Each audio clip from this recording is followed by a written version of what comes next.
উদীচী শিল্পী গোষ্ঠী ফ্রান্সের আয়োজনে বাংলা বর্ষবরণের অনুষ্ঠান ফ্রান্সের রাজধানী প্যারিসে পরিণত হয়েছিল এক টুকরো বাংলাদেশে।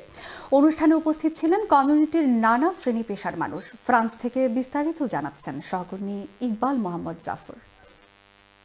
নব উদ্যমে বাংলা নতুন বছরকে স্বাগত জানাতে উদীচী শিল্পী গোষ্ঠী ফ্রান্সের এবারের বর্ষবরণের আয়োজন ছিল দেশীয় সংস্কৃতির এক অনন্য উদাহরণ। সম্পূর্ণ দেশীয় আবহে আয়োজিত অনুষ্ঠানের প্রতিটি ক্ষেত্রেই ছিল আবহমান বাংলার চিরচেনা প্রতিচ্ছবি।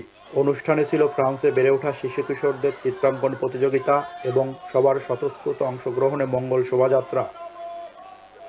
উৎসবকে কেন্দ্র করে বৈশাখী মেলায় ছিল হরেক রকম মুখরোচক দেশীয় সুস্বাদু খাবারের পাশাপাশি বাহারি রকমের খেলনা এবং দেশীয় পোশাকের সমাহার।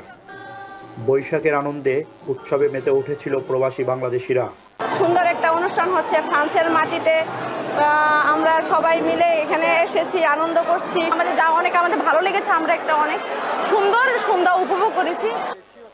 আয়োজক কর্তৃপক্ষ বলেন, প্রবাসের মাটিতে দেশীয় সংস্কৃতি তুলে ধরতে তাদের এই প্রয়াস অব্যাহত থাকবে। আমরা আগামীতে এর চেয়ে ভালোভাবে আরো বড় করে আয়োজন করব।